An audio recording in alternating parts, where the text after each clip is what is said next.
All right, my friends, we're back. Hello. Yay. How's your week been? I just got done with my anatomy final this today, so Oh gosh. woo. But we're not going to talk about that. Michael, Now, what are we here to talk about? Dungeons and Dragons, Hooray! the best game The ever. best, the world's we call it, what is it now? The world's most famous role-playing game. I think so. I don't think there's any doubt in that one. It helps that it's been around for nearly 50 years. Right? I'm about to say it's a long time. I mean, what we just Yeah. had the Sapphire anniversary. Is that what's 40? What is that, 45? I'm not sure because I know like a couple. It was like last year, or the year before, they released this big Sapphire dragon because it was Oh, the for their sap. Sapphire. It was Yeah. the Sapphire anniversary. So To the Google. to the What Google. is the Sapphire anniversary? 45th. 45th. Yeah. Hey, so there you were, right on the money. And 50th is gold. So we better get a gold dragon from Wizards of the Coast. Right, gigantic gold dragon. That'd be so fantastic. Ugh.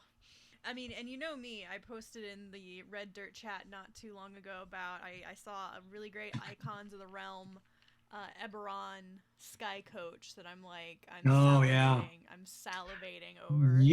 I think you can get that at um, Wizards Asylum in Norman. If you've never been there, it is a fabulous place. It is. Nice. I highly recommend it. Yeah, I did see it. I actually saw it at Game HQ on Western. Hmm. So Yeah. I might be. I'm eyeballing it, and so I might be saving up some birthday money because that's coming Yeah. up. Yeah. I was there on Sunday accidentally. I thought it was we thought we were having an epic or not epic extra life meeting, and it's not till Sunday the 15th. So I'm like, oh well, Oh, oops. I guess it was just for my wife and I to go to Game HQ. So Whoopsie. It's fine. Don't worry about it. They're great. They're great down there. oh yeah, Love going. Support your local game stores, guys. Like that's please, if there is anything that we want to say here at both Red Dirt D&D and from A&M Talk D&D, support your local game stores. yeah, Go to because I'll them, get love them. We must protect them from the beast that is Bamazon. yeah Jeff Bezos is on. Yeah, well, and like I'll buy those new books that are coming out on D&D Beyond. Mm-hmm. But when it comes to actually buying the hard copy, I'll go to Edmund Unplugged or Game HQ or Wizards Asylum, and I'd rather buy them from there. It's a little more expensive, but it keeps them in business, and I can afford a little bit more to make sure that I got a place to go because that's not always been the case. You only have places to go and places to play if you actually patronize those places. Yeah, exactly. So yeah, so like I said, get out there, support because most of your game stores are owned by local, it's local guys, so it's people in your community, so Yeah, it's just good to go out there and support those small businesses. yeah. With that little soapbox rant over, I don't think there's really any good D&D news this week other than the There's some No, but there is some red dirt news. We do want to mention that we are going to be at Uncanny Comic Expo on August 28th.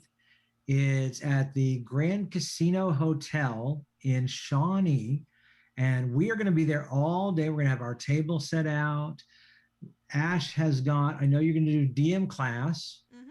Then Ash and I are going to have a panel on what it takes to create actual play podcasts. How do we do what we do?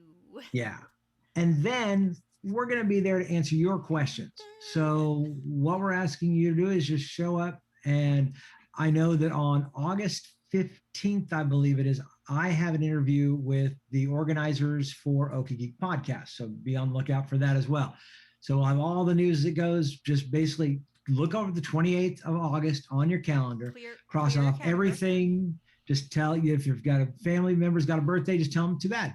Uncanny Comic Con, Red Dirt D&D. I gotta go. We're gonna go celebrate Kiri's birthday from Red Dirt D&D now. It's gonna be Kiri's birthday, which is fantastic, and just a few days after at yours, right?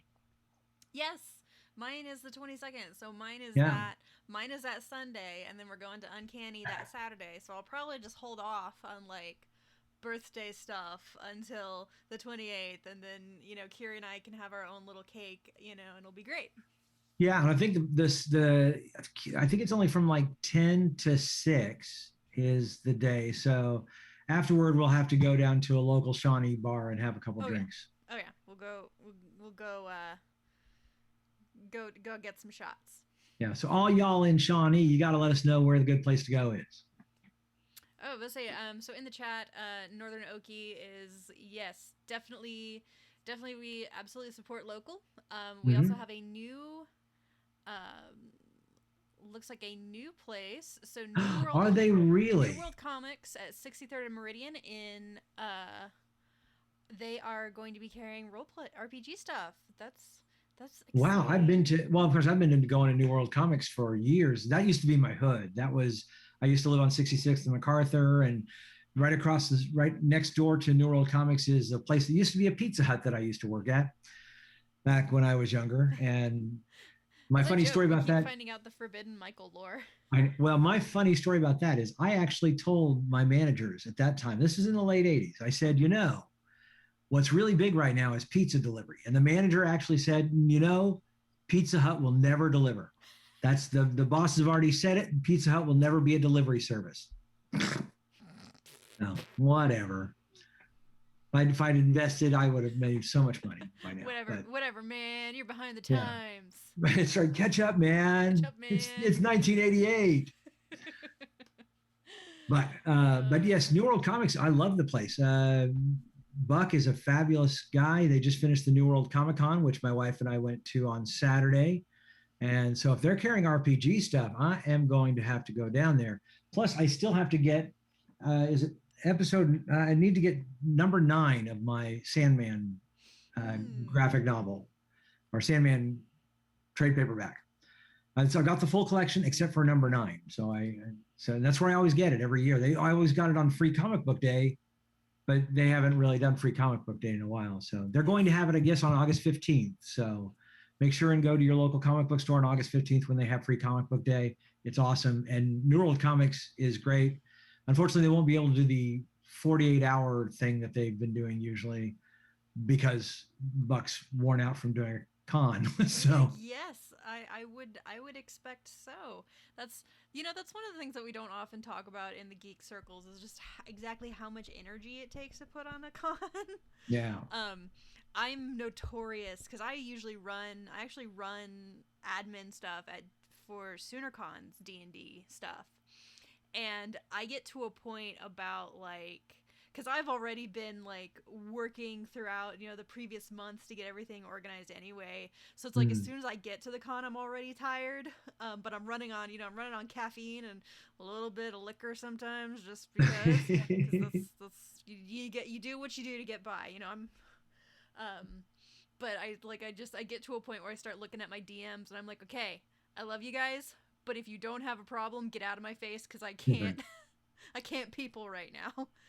Yeah. If you've ever seen me mustering the epic, literally, I will stare people dead in the eyes. I'm like, I love you, but if you don't have something that if somebody's not bleeding, I need you to go over there. Yeah. And they do because they know. Yeah. They know. And that's I love the epics that you do. I'm ready for SoonerCon. We are so ready for con season again, guys. This is why we're Yeah. talking so much about it because we've been cooped up for year, full year now, and some of our favorite cons have not happened. We're hoping beyond all hope that 2021 is going to be so much better. 2022 at this point is going to be so much better. So yeah, we're going a little stir crazy here if you can't tell. I know, ready to do it. Plus, ready to meet you people. Yeah. I think we're ready to meet our fans. We're meeting right. I think that'll be fun. Red Dirt itself is just ready to do cons in general. So we're to the point where we really want to get out there and want to connect with you guys and want to meet new people and help spread the word about who Red Dirt is and what we do and get as many people on this wagon train as we possibly can. Yeah, because very, very important. So I think that is it. So let's dive. By the way, except for I got to tell you one thing.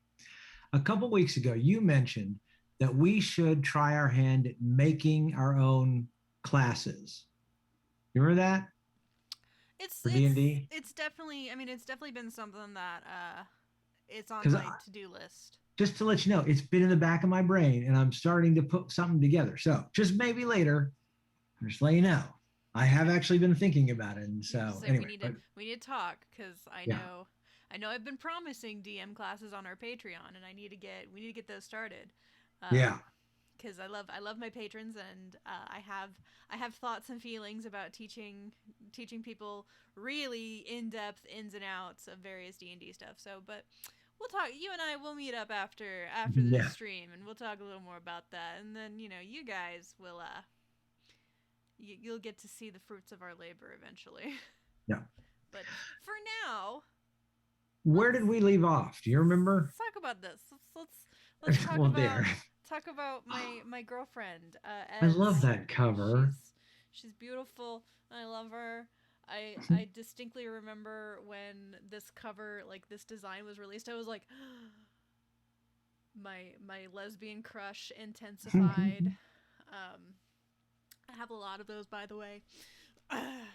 But we left off. We have finally gotten to chapter 4. It felt like forever. Yes. But we had got to chapter 4, which is all about horror adventures. Mm-hmm. How to prepare for your horror adventure. How to run your horror adventure with different tips and tricks as far as atmosphere and really, I know we talked, like, we kind of harped a little bit about that on, because we harped a bit on your proper session zeros again. Mm-hmm. And your atmosphere, how to set your atmosphere properly for a horror game. We kind of talked about how for a lot of the atmosphere tips in here, more of them are meant for what we would classify as a home game. So Mm-hmm. we talked kind of, I will just mention it briefly again, but running a horror adventure in a public setting can definitely be a little more difficult because it's easier for your players to get out of the moment, because that's where horror is at its best, is when Right. you are in the moment and you're letting yourself experience this full gamut of shock and awe. And when you've got, Joe Schmo walking next to the table being like, "Hey guy, what's up? What y'all Yeah. playing?" It can really just all Yeah. the tension that you have worked to build, and all those beautiful peaks and valleys that we talked about in terms of storytelling, just right out the window. Yeah. Right out the window. Immediate break screeching. Yes. Mm-hmm. Um, yeah. So, of course, we talked a little bit. We talked a little bit about pacing, about Mm-hmm. pacing your game, and this is something that I kind of want to just reiterate again, because learning how to pace a game in general is one of the greatest skills that you can have as a DM. And learning how to effectively deliver your story beats within a time frame. Right. Generally, I mean, most your good D&D games are generally gonna, a good 4 hours is about kind of the maximum that you can really get your players into the game, get them playing for a while, and then the attention starts to peter off around the 4 Right. hour mark. Because we're only human. We can only maintain these things for so long before it really starts to get exhausting and get draining for both the Yeah. players and the DMs. Remember, kids, hydrate. Mm-hmm. Hydrate and snacks. Yes. And then for your DM, when they're done, like, I'm the kind of DM who, like, after a good 4 hour session, I kind of go into caveman mode, where it's like, if you try to ask me, like, anything and you want a coherent thought, you're just getting meh. Yeah. Especially if I haven't eaten. Yeah. I get real hangry after DMing for a while. So the best way to keep your DM happy is to keep them hydrated and then keep them fed. Yeah. And thank them. Mhm. Because a lot of times DMing feels like kind of a thankless job, but we do love it. We But do love DMing, somebody's but got to do it. yeah, but it is very stressful, and so if there are those times when you go, hey, why don't I DM just one shot next weekend? Boy, that most DMs don't get a chance to play, so Do you know how happy I get when um, one of my players just offers, like, "Hey, you've been running for us for a while, Ash. Can we just run a one shot and just, like, give mhm. you a break?" I'm like, "Yes, Yeah, always yes." yeah, which is why it's been such a blessing having Kiri doing the holiday shows, because then that allows you to play, and I get so hopefully there'll be excited. a little bit more of that in Red Dirt D&D a little later, but we'll talk about that in a later session. So, but yes, I think when it comes to timing, you've got a real skill, especially if you listen to Red Dirt D&D, in the fact that our episodes are 1 hour long, and yet so much happens in that 1 hour. There's never a moment of course, we don't ever have our shopping episodes or anything like that. We go straight to what we need to do, and I think in coming up, or just recently, we had a couple of episodes where days had gone by where we were traveling. Instead of having to go every day, okay, make a roll for perception, make a roll for just if it's going to happen, it's going to happen. If not, move forward, It's advance the story. yeah, it's one of those things, and I come from a DM style because each DM has their own personal style. Mm. My style is much more narrative style. I'm not heavy. I'm not a combat heavy DM. I don't like encounters for encounters sake. Like I feel like that's a little that turns it into a chore Mhm. cuz the actual advisement is about your players conceivably can get through about one encounter every hour. Mhm. So if you plan a whole bunch of encounters, you're going to be there for hours and hours and hours and hours and hours. But if you plan for only a limited number of set pieces, which is kind of what I refer to as my encounters, and I like to use the word set piece because that kind of frees your thinking a little bit. Because most DMs, when you say the word encounter, are like, oh, combat encounter, right? Right. But they don't think about social encounters are Mhm. encounters. Puzzles are technically encounters. Yeah, traps, Traps. puzzles and traps. Yeah. Yeah. Any element that your players are going to interact with, whether it's a monster, an NPC, a town, um, a trap, a puzzle, anything that they're going to interact with, you should think of that as an encounter. Mhm. And once you kind of start thinking like that, you, well, first off, you kind of let go of some of the frustration of, okay, why have my players been at the door for 5 hours, Right. like thinking about how they're going to get in. Well, they're at the door for 5 hours because you put a puzzle on the door. Yeah, that's right. And yes, that's an encounter, and you have to run it like an encounter. You have to think about it like an encounter. So that's kind of why I use the word set piece, because Right. I build what I like to refer to as interesting set pieces or play sets, which it really frees the thinking and allows you to kind of think about things in more of a 3D interconnected way, which is how I kind of think about all of my sessions and all of my games. It's a question of how do I get you from A to B in the most interesting way, but also the best way for the sense of story. Right. So.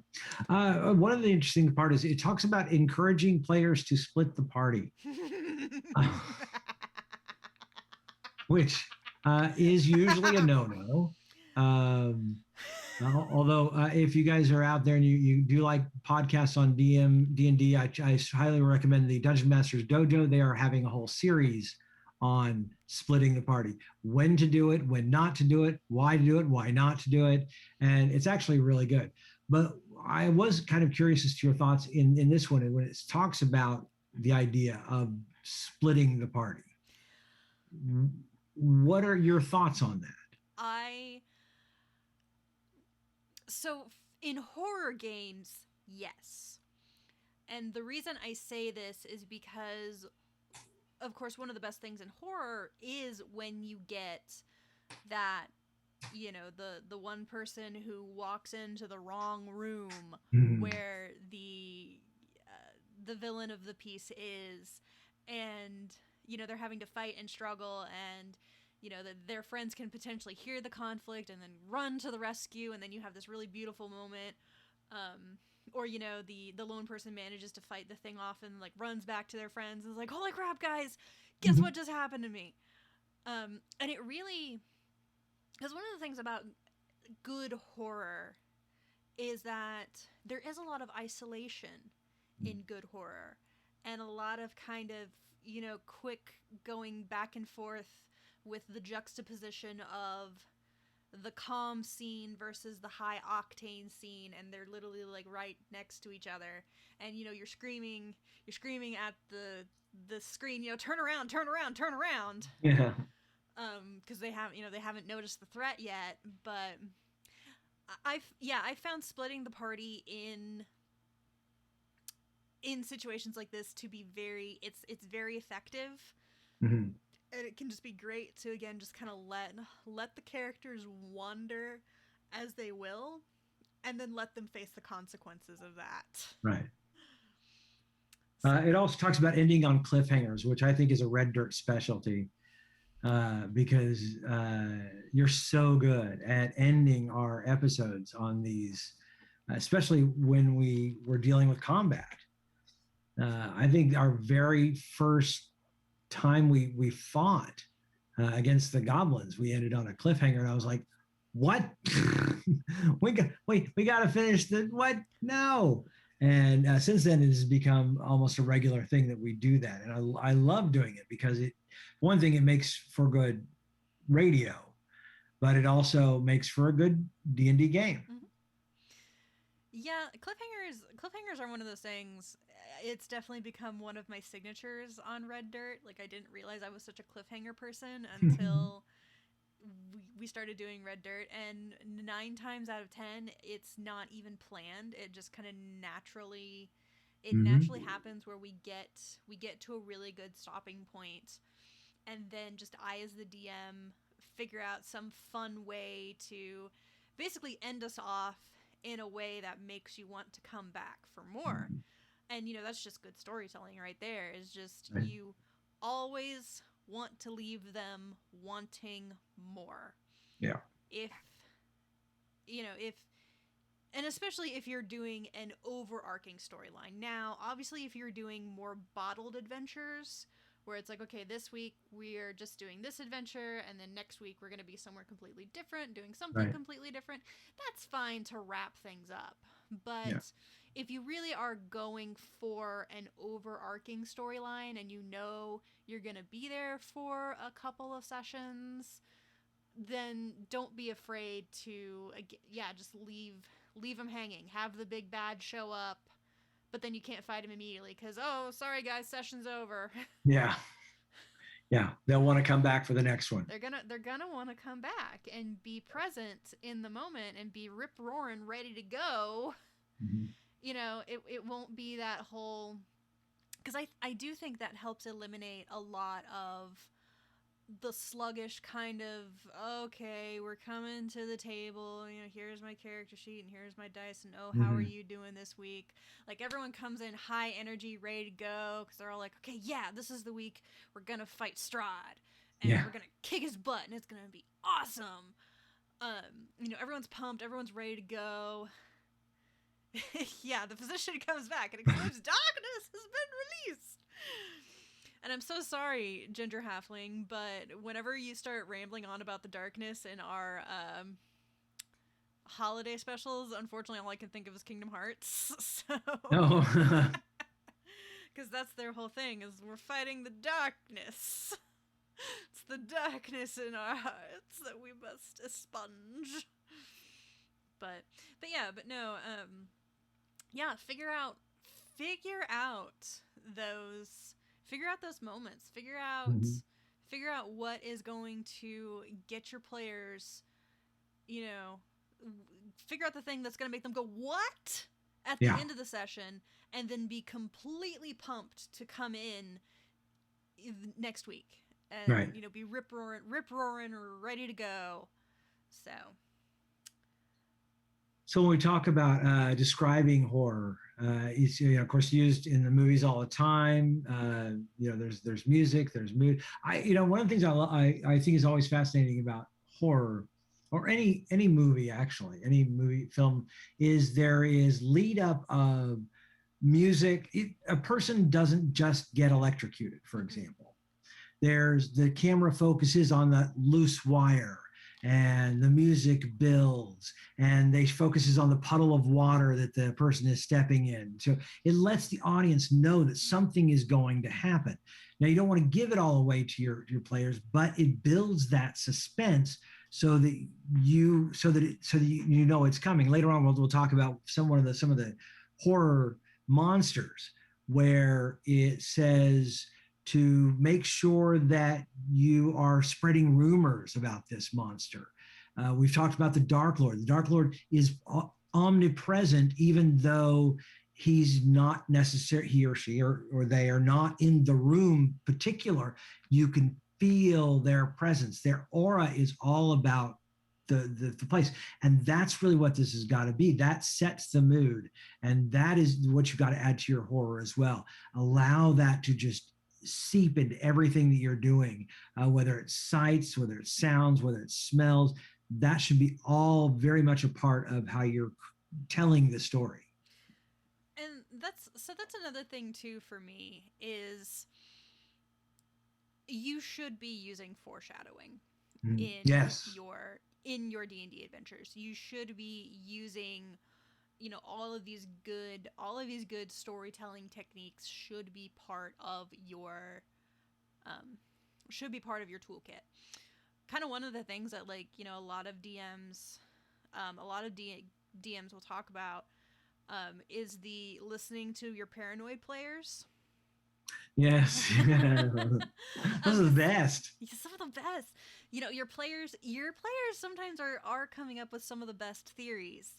And so you should be listening to them and you should be rewarding them in unexpected ways. And it can be fun to, like, subvert the players' theories as to, like, they're theorizing about what's going on and blah blah blah blah blah. I find that okay if you had already planned to do it one way. Like, yeah, sure, go ahead, keep on with your plan, but don't change your plan just because the players figure it out. Right. Oh no, never do that. But don't be afraid to change your plan because your most paranoid person came up with a better idea than you did. What's the story? There was, like, some little aside, and it was like a low level party of, like, third level adventurers. They're camping down for the night, and so the DM is, like, planning for a wolf encounter that night. Well, they talk about, oh yeah, you hear the howling in the distance, and the pack is approaching, and, like, one person's like, hey, wait a second, what phase of the moon is it? Oh, it's a full moon. As they're quickly flipping to the lycanthrope. Yes, that reminds me of the DM saying, okay, you guys are going to go to the warehouse, and one of the players goes, is that like a house that has lycanthropy? It is now. It is now. There's actually a great if you guys want a great adventure that's just hilarious to run and really fun, there is a supplement on the DM's Guild called Minsk and Boo's Guide to Stuff and Everything. And in that adventure, in that supplement, first off, it's half of it is just, like, joke subclasses. It's like you've got the Path of Apathy Paladin. Just like, yeah, man, it's fine, it's cool, whatever, don't worry. You have, like, the Rioter Barbarian. It's like, like, just in mosh pits. Just, yeah, man. But yeah, it's great. Like, you gotta check this out. There's, like, there's a Swedish chef warlock patron. Chicky in the boom boom, chicky. Blessed. But yeah, it's fantastic. But so the first part is all of these, like, great humor classes. So if you're just wanting to run a completely ridiculous one shot and give your players completely ridiculous options, this is the supplement for you. But the adventure that's included with that is literally Undermountain the Musical. And the main villain of Undermountain the Musical is the Dread Gazebo. So yes, check it out. You will not regret it. And the proceeds from that particular one go to Extra Life. Yeah. So you're supporting a good cause at the same time. There's a lot of good things on D&D Beyond. I recently bought a book from a physical book that I'm going to run my characters through on Saturdays. That is goes to Extra Life. I love the partnership Extra Life has with D&D. So hopefully there'll be more of that coming up later on this year. It's a great partnership. So But yes. once we get to this, we once we get done with our story, our serious session, we then make sure to check back with our players. Yes, we check in with your players. Oh my lord, I cannot stress this enough. Especially with horror games. Like, Mm-hmm. or any game that has any sort of like stressful elements involved in it. It doesn't have to be horror. It can just be a high stress situation. Right. Like, if you see that it's affecting your players, then absolutely check in with everybody and make sure, or even if it's just one player, Mm-hmm. just privately go to them and be like, "Hey, I saw that you were kind of struggling. Are you okay?" Mm-hmm. And that that opens up that line of communication that lets your players know that you're noticing and that you care, even if they don't necessarily feel comfortable coming to you in the moment. They know that you're open to that dialogue, and they know that you are going to support them no matter what. So even, and it empowers them to Mm-hmm. come to you, later on when things, you know, in the moment that might be a little too much, and they're more comfortable being like, "Hey, can we not?" Because they Yeah. already know that you are paying attention to their needs and you will adjust for their needs if they need it. Yeah. Yeah, and you never know what it is that's sometimes going to set people off, and sometimes it's something that we don't think about. But D&D is full of tropes, things like slavery and uh, uh, There's a reason that the filter of love has literally been removed. oh yeah, yeah, that's a little bit Yeah. date rapey. Yeah. That's something that they actually did. They did it fairly recently too. I think it was either just last year or the year before, but literally because it was in the 5th edition Dungeon Masters Mm-hmm. book, and it was an option as a piece of treasure.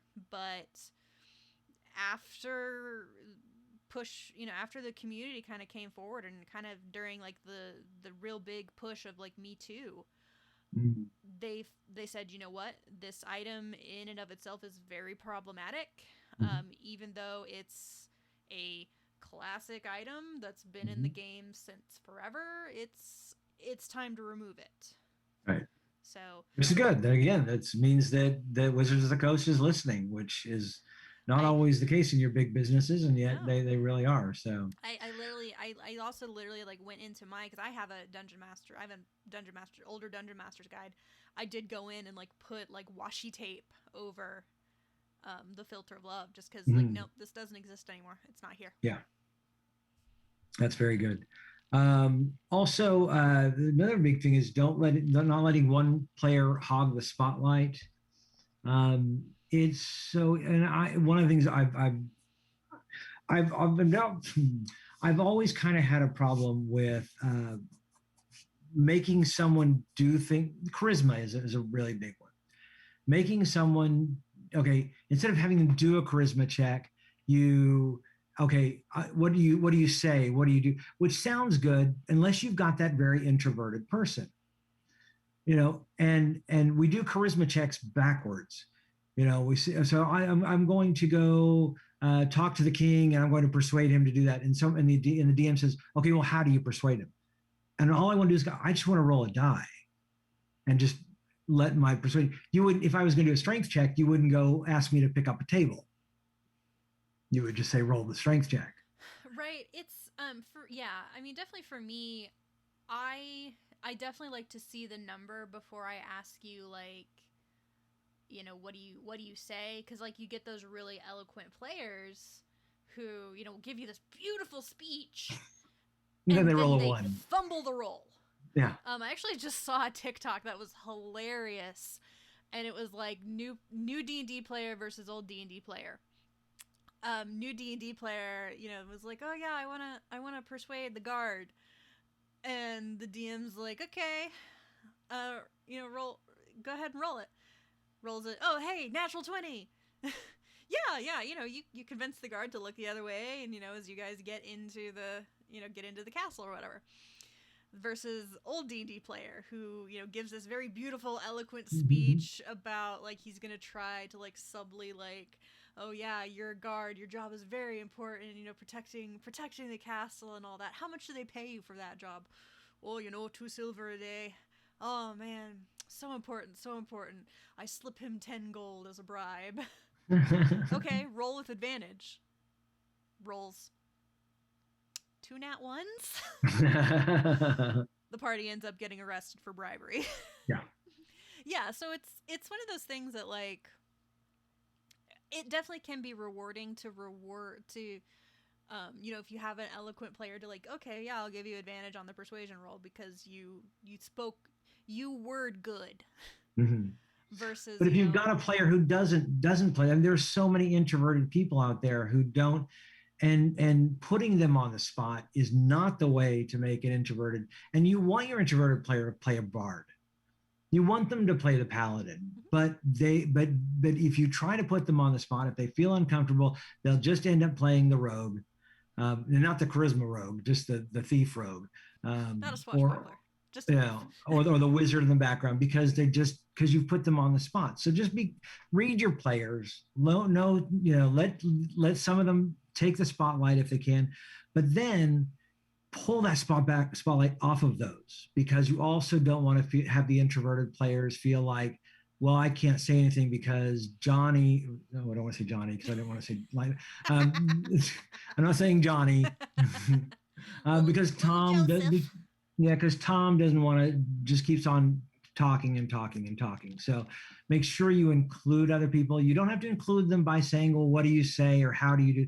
Just let them be part of the story. I think that's the important part. And really what it comes down to it, a buddy of mine, Charles, has a really great analogy, is that a good game of D&D should feel like an episode of the A-Team, where every person in that group has their little niche and like the thing that they do. And during some point during that game, they should feel like their skills are being included and their skills matter. So I'm all for tailoring adventures to ensuring that each of your players gets their little moment, that their characters get to shine.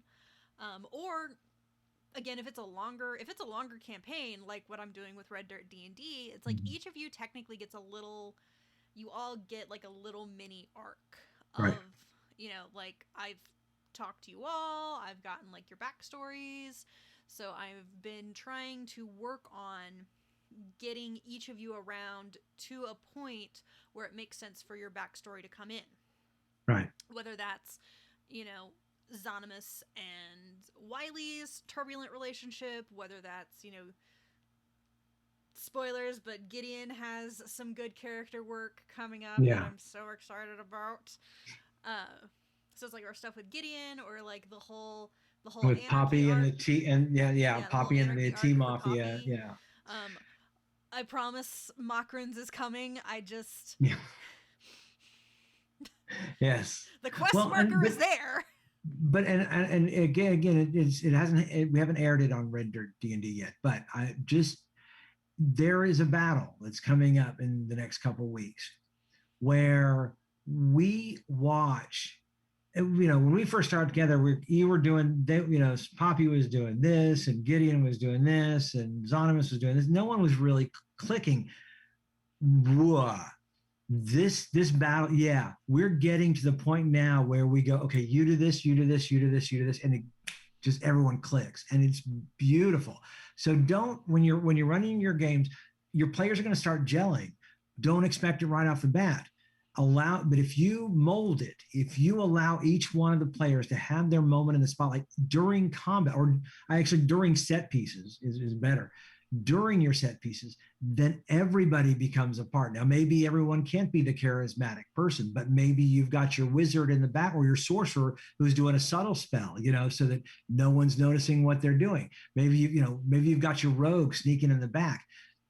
Think about how you can play your players so that they can all kind of feel part of whatever's going on in these set pieces, if they're social or whether they're puzzles or whether they're a combat encounter. If you can make them all play together within a few sessions, you will watch them gel, and it's a magical experience. I'm sure it's incredible to watch as a DM.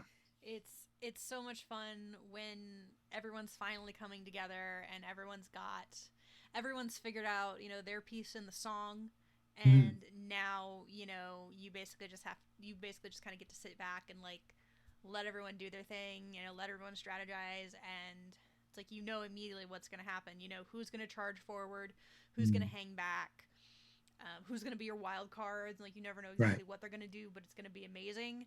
Of course, and then you really get to start building encounters that are brutal. Yes. Yeah, which is so much fun. Which is so much fun. Um, so I did want to ask about the Taroka deck and Spirit board. I know they're your favorite, but how would you deal with players who might be uncomfortable with the spiritual things like these? Because I happen to know one personally who would have troubles with these spiritual type things. Yes, yeah, and so this is definitely one of those things that I very much highly recommend that you really have to read your players and you really have to know your players.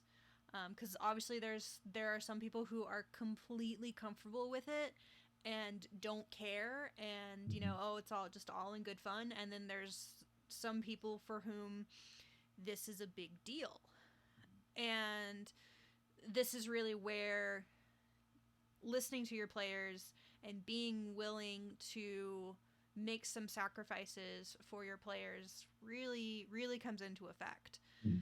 because um, the Taraka deck, I kind of feel like you can get away with that one a little easier, just because when it comes right down to it, it's kind of all in presentation. Right. And it's more of a storytelling device, really, It's than Yeah, it's more of anything a else. storytelling device. Like, the cards even themselves, like, because I have Show and tell, show and tell, show show and and tell. tell. I actually do have the. This is actually the older version. This one they Gale Force 9 did. It was like, this was the 2006 release. They actually have newer versions that are bigger. So these ones are the size of just um, regular playing cards. Mm-hmm. And while they definitely have like a feel similar to tarot, because that's what they're based on. They're Right. based off of tarot. This deck is actually smaller than a traditional tarot deck. This is only this bad boy is only 54 cards. An actual Mm-hmm. tarot deck is 72. When you Um, count the major arcana, yeah. mm-hmm. Well, this one has a major arcana, basically an Oh. equivalent of a major arcana. Oh, really? Mm-hmm. Okay. In addition to the four, yeah, they call them the crown Okay. cards. So like this is Dark Lord. This is Mm. like one of the crown cards. So, and actually in Curse of Strahd, this is used as a randomization mechanic. Right. Because basically, depending on what you pull from the Taraka deck, you get a completely different storyline, and so that's one of the things that makes it really cool and makes the Taraka reading a lot of fun to do. So it's all kind of in the presentation, but definitely, like, I wouldn't just whip this out with anybody. Like, Right. there would definitely be, and like I said, I'll show you, because of course I don't even technically use like traditional tarot decks, but like this is what like one of my tarot cards looks like. So I use the Shadowscapes deck. But yeah, there's some people who, they can be very uncomfortable about it Mm-hmm. depending on their spiritual background. Mm-hmm. So just make sure you read your players. Make sure you Yes. know what you know. I would definitely say the Taraka deck, you can kind of explain it as, an in-game kind of cultural thing. And if your player is kind of okay with just hand waving it a little bit, because unless you're going to force the Taraka to come forward all the time, it's like even in Curse of Strahd, it's like one and done. Like you Right. have your one reading with Madame Ava to get. And isn't that fairly early on? It's fairly early on. It's like, again, you're like one and done. Yeah. I even technically do my Taraka pulls. I like to do them before I even start the game, so I actually kind of know. Like I already know. Okay, I have the locations of the Sun Sword and the Holy Symbol of Ravenkind, and I know who's going to be their ally, and I know where Strahd's going to be in the castle when they go to fight him. And so you could technically, if you did that, you could still have the randomization, but you could completely cut the Taraka reading. Right. Like they don't have to go to Madame Ava at all. Now, of course, they won't. Or just tell it through without having to actually pull the deck. You could Yeah. actually you go to a Madame Ava and she does a reading for you and it comes up this. You don't actually have to Yeah, pull she out. tells you, she pulls out the cards and tells you the fortune, and Yeah. this is where you will find the weapon to destroy Strahd, and this is the ally who will assist you on your journey, and da da da da da. Yeah. So it can still be a cool moment, but you don't have to have this. You don't have to Yeah. have this prop.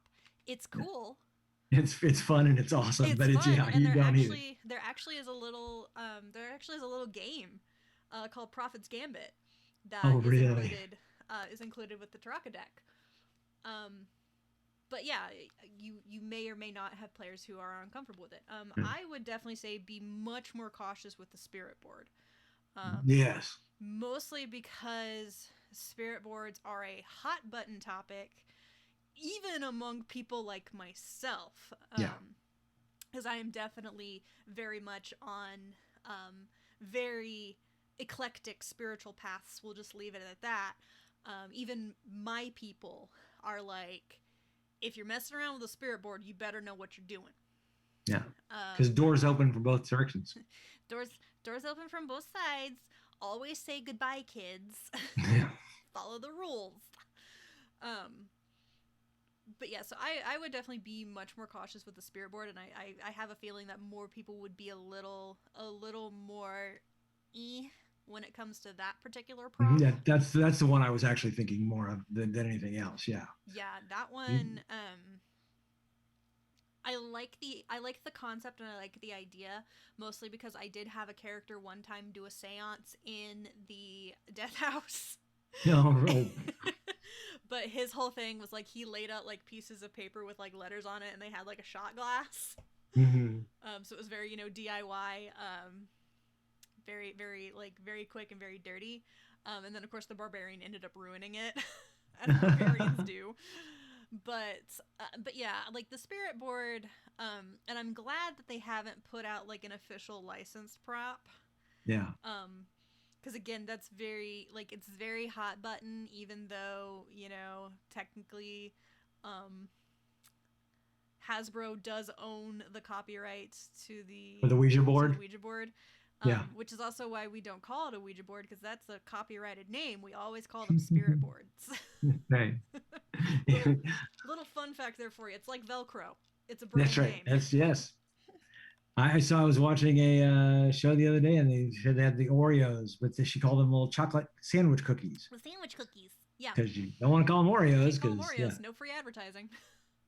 But yeah, I would definitely say, if you are planning to potentially use the spirit board as a full-on functioning prop, then definitely talk about it beforehand and make sure everybody's comfortable with that, because again, that's a hot button issue almost no matter who you ask. Yeah. Some people who don't even believe in stuff are like, ain't messing with that. That's yeah. Yeah, we've seen too many movies. One horror flick too many. Yeah. No, thank you. So let's get on to something more fun to talk about. Curses. Curses. I love the mechanics on curses in this thing.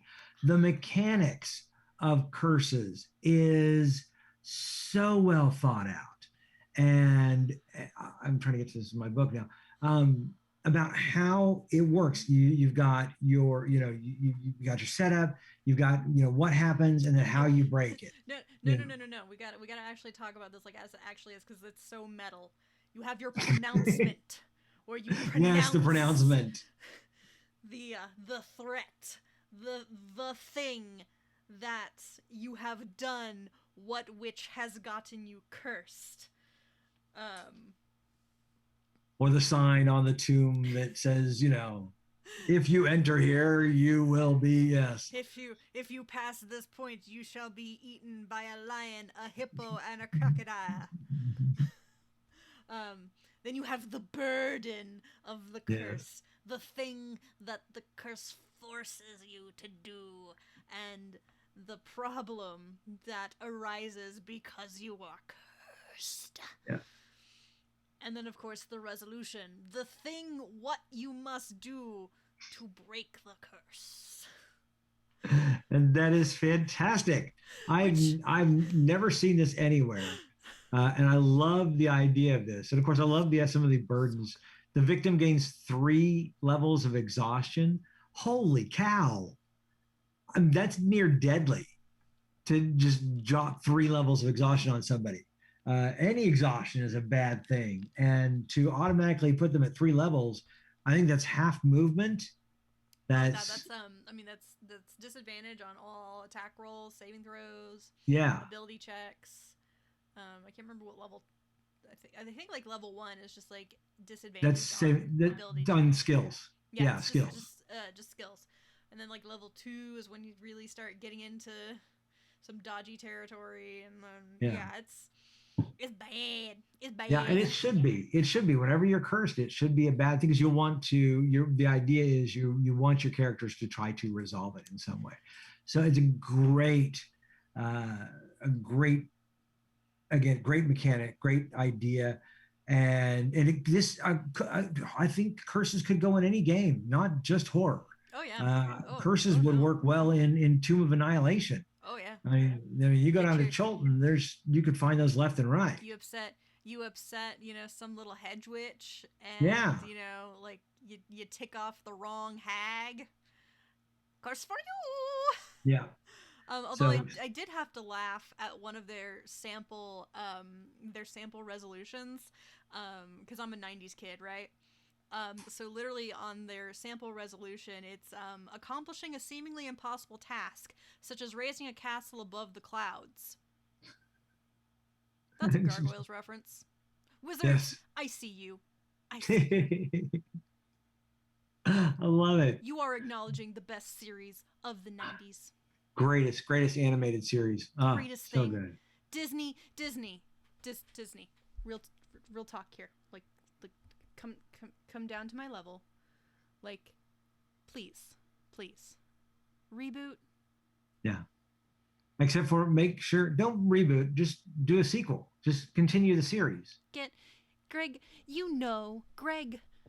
Mr. Wiseman presented you with so many spin-offs and so much content, so many ideas. Just bring him back. Yeah. Just make sure it's still voiced by most of the Star Trek The Next Generation characters. Like, I mean, No, we finally have to get we finally have to get Picard on there because he never I showed know. up. Yeah, we had Riker, Troy, Brent Spiner, Data, Worf. They were all on They that were all show. there. They're all So there. yeah, I mean, you literally get one of the best lines ever, which is, pay a man enough and he'll walk barefoot into hell. yes, Like, yeah, yeah. I gotta watch that okay. series again. Man, I haven't watched that series. It's on Disney Plus. I It is got that. it is on Disney Plus, guys. Go check it out. Just watch the first 2 seasons. The third season doesn't count. That's when they kicked Greg Wiseman off the show. Oh, So I didn't. yeah, I didn't. for, I don't know how far I watched it then. I for know I watched it in the '90s, but I don't know for how those far I of us watched it. who are the fans of the show, there's only one episode from season 3 that we even acknowledge, and that's the very first episode of the season. Everything else is garbage. Really? Okay. Yeah. So I'll have to just check that out. so watch, yeah, just watch season 1, season 2, and then episode 1 of season 3, and you will be happy. You will be like, okay, this is great. We're awesome. Don't watch anything else in season 3. It's just we don't talk about it. But yes, I see you. I see you, wizards, Yeah. and you Yeah. see me, and we That's acknowledge one really another. good. Have you ever used a curse in your games? Well, so there is the spell Bestow Curse, Yes. which I am somewhat fond of because it has some fun effects. It's just the question of getting it to go off. Right. Right. I haven't really had a chance to use curses a lot in my games. I know that so there actually is a cursed condition. Right. Yes. And I've seen that used before, which that particular condition does give you like a disadvantage on everything for 24 hours. Hmm. Or no, wait, I might be lying. I might be lying. I think there's a moment in like Out of the Abyss where um if you touch a particular sarcophagus, you get cursed, but it basically just uses the mechanics of the poisoned condition. Oh, okay. Yeah, I think that may be where I'm getting that from. So yeah, And of course, there's cursed items, of yeah, course. cursed Yeah. items, of course. I haven't really had much chance to play around with curses in general. Um, Again, just because I've never. I mean, again, with my very personal eclectic background, curses are also something that we don't throw around very lightly. That's true. Um, Yeah. something something threefold rule something something. Yes. Um, but in a context like this, and actually now with these new mechanics, I actually am kind of eager to play around with it a Hmm. little bit. Yeah. Just because I am in love with with this mechanic. Yeah, and that's hopefully again the whole book is designed to whet the palate for any DM, and this is just another one of those that really hopefully lots of DMs are looking at this going, I could use this at any point. I just it's they run over some lady in a parking lot, and all of a sudden she touches her face and says thinner. It's you never know what's going to happen. It's always that, yeah. It's definitely that whole aspect of be careful what you do because actions have consequences, Right. and look, here comes a consequence. Yeah. How do you feel about the fear and stress mechanic? I love this, and it's because especially because they just, I mean, it was what one paragraph in the DMG of fear, and it just kind of mentions it or stress. It was in this Madness. madness. That's right. Madness is the because they use that pretty heavily in Out of the Abyss. Okay. Because you're dealing with the demon princes, and literally, like the first time you look at Demogorgon, and the first time Demogorgon like bursts out, obviously, yes, your players should have to make a roll against, this fear and stress of seeing this thing, Yeah, this Jarlaxle's terrible, brother went insane horrible looking at it. thing. Yeah. And so yeah, so the madness mechanic was used to a decent effect. I'm much more fond of this though, because it's a little less intense and it fits better with kind of with the tone of horror in general. Hmm. Because it allows the characters to actually pick out the thing that triggers their personal fears. Yeah. Um, Yeah, on Saturday I've got a player named Caleb, and his characters, for some reason, his characters are always afraid of frogs. And just a few weeks ago, my son got turned into a frog by uh, it was they found a ward that they didn't deactivate, turned him into a frog. And Caleb's character, he's like, okay, I dash away. I'm like, that's fabulous. It's just taking, I know what I'm afraid of. And as soon as I see it, I am running away. Of course, then that's when I throw bullywugs at them and he can't handle it. He's like sitting in a corner, cowering in fear. Um, so yeah, and it allows you as a DM to go, okay, what is the character afraid of, and it allows the player to go, well, I want to pick something that I'm not personally afraid of, but you can throw at my character left and right. Maybe I have a fear of snakes, but I choose a fear of spiders for my character. So that way I'm not having to worry about my phobia. I'm worried about my characters. And the DM knows that. The DM can play off of that. And the character and the player can have fun dealing with that as a character as well. Yeah, and like I said, I definitely agree with you, and I like the new fear and stress mechanics, the penalties that it imposes. I think it's far better thought out and far better explained than the madness mechanic ever was, like could ever Yeah. hope to be. I think there was a long discussion on like what sort of save is a madness save. Yeah. I think it eventually came down, oh, it's a wisdom save. Wisdom save would So have it's to be, like, yeah. we had to go through like 3 different books to find that out. Yeah. Or um, maybe Constitution, if you really wanted to go there too, you maybe. could, Although the DM's guide does have a suggestion. It's in the advanced toolkit for having a sanity score. Mhm. Now, this is something that's pretty good to play with if you are planning to run a Eldritch Horror campaign, especially. Because that's the big thing with Eldritch Horror is being able to see the Eldritch thing and maintain some grasp of your sanity. Right. So I would definitely say to kind of look into that a little bit. Look into the sanity scores. Look into the sanity mechanics Mhm. in order to just bring in a bit of a different flavor to kind of help Mhm. out, and to also have something wherein it makes sense and you don't have to keep second guessing as to like, okay, what is a sanity roll? Right. Like if I wanted you to roll sanity, well, it's a tangible score now. Yeah. How sane are you? How well can you handle, brushing up with the unknown and not completely going crazy? Yeah. Could you use this fear and stress in a non-horror camp? Would you use it something like this in a non-horror?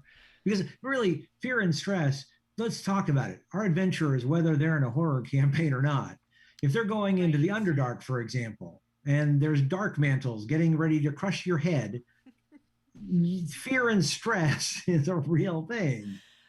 Yeah, I mean, for me, definitely, I could see myself using it in an appropriate campaign. Mm. It's not necessarily something I would want to impose on my players all the time, just because, quite honestly, I play D&D to feel heroic. Right. If I'm constantly You're worrying, beyond that. Yeah. yeah, like if I'm constantly worrying about like what my character fears and having to react to that, um, that takes me out of it a little bit.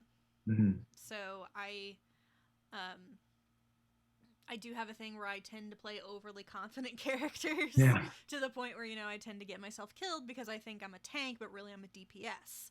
Yes.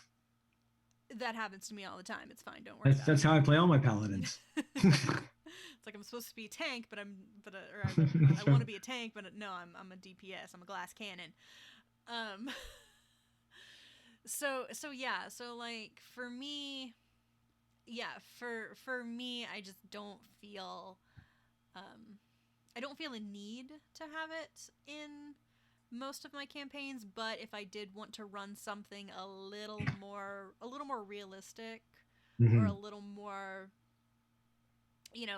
with maybe characters who aren't necessarily meant to be, super heroic. Yeah. If they're just kind of trying Or just to be normal adventurers, just making it through payday. yeah, or maybe people who got thrust into a situation rather than actual adventurers. People who go out to seek adventure are one thing, but people who got thrown down a rabbit hole that they weren't planning to be, then maybe this could really kind of, although they do eventually become, because they overcome their fears, that might, or their stresses, that might be interesting. Yeah.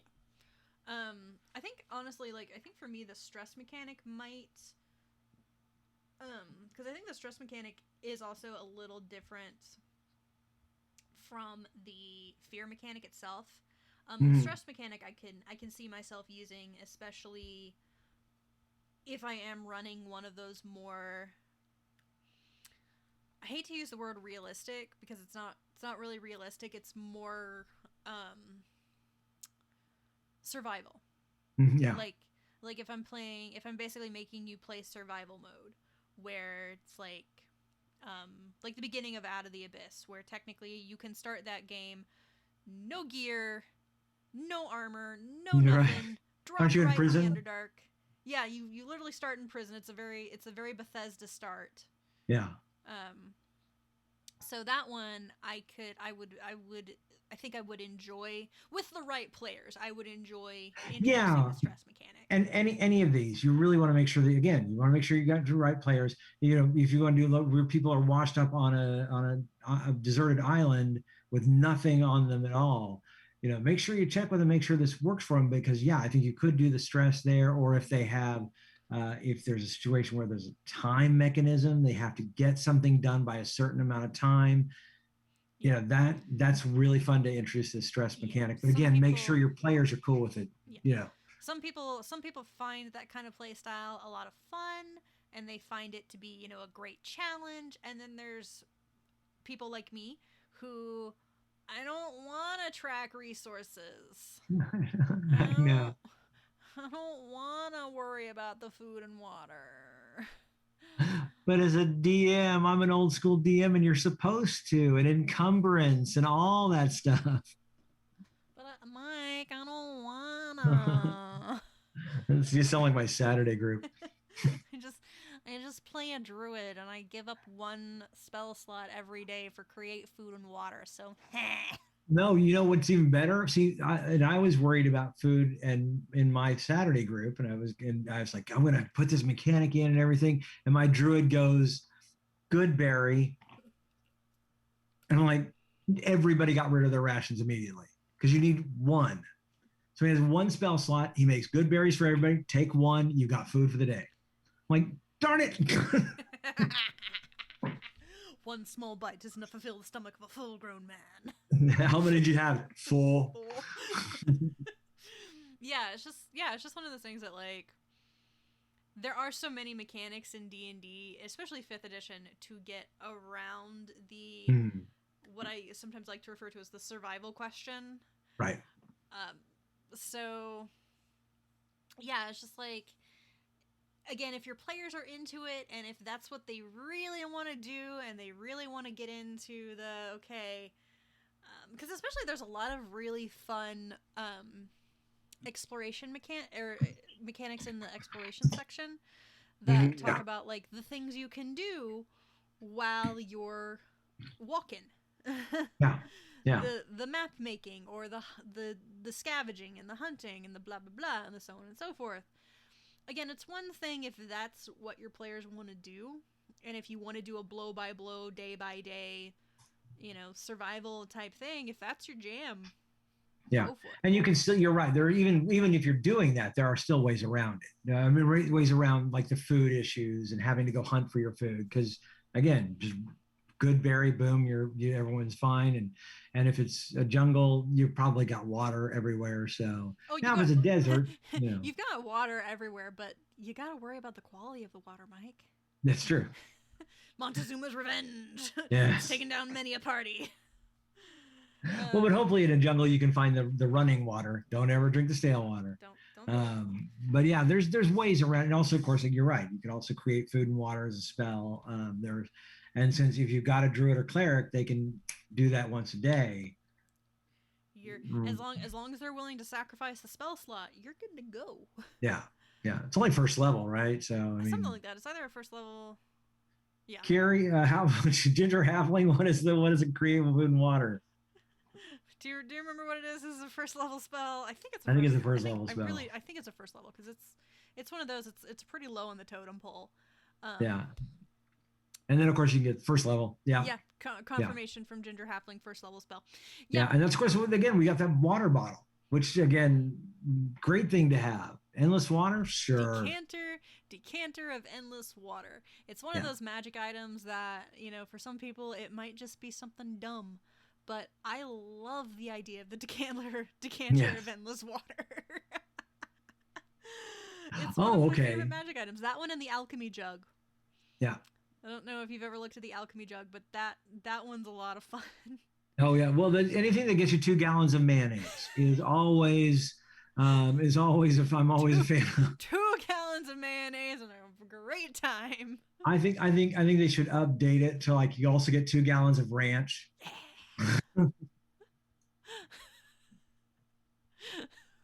You'll be through that in 2 minutes. I got a whole pizza here. I got to have a 2 gallons of Two ranch. gallons worth of ranch, man. You're one of those people. Oh, that and my French fries. I got to have some ranch with it. Gotta have ranch with everything. Don't know. So we have gone well past the hour. We zoomed way past it, but we had a So lot to talk about. yeah, so I'm going to put a marker here on the haunted traps. That's where we'll start next time. Is on these because I love these haunted traps. It's just so much fun. But I think we should end it here and pick it up again next week. Sounds like a plan, Michael. It has been a fun evening as always. Thank you all for joining us tonight for one of our wild discussions through Van Richten's guide. We're definitely getting towards the end because we only have a couple more things to talk about in this chapter, and then we can kind of briefly go through chapter 5, which is all of the new monsters. Beautiful. Oh, so fabulous. Yeah. I can't so wait. choice. I can't wait. There's some new monsters that I am very much in love with, and I am eager to find a spot for them in some upcoming game. Might not be Red Dirt, but they're coming somewhere. Many of them we'll get to them, but many of them do not just go in horror shows. Mm-hmm. In horror games. Mm-hmm. They can easily go in anything, and they're so the writers of this book are so good. Hopefully they'll be hired to do more stuff because the creators are fabulous. Well, so that's going to be it for us tonight. As always, I'm Ash King. I'm Michael Cross. And you have been sitting through the tedium that is A&M Talk D&D. Your DMly advice for the night is to, no matter what, even if you think it's a dumb item, read the description. Bye!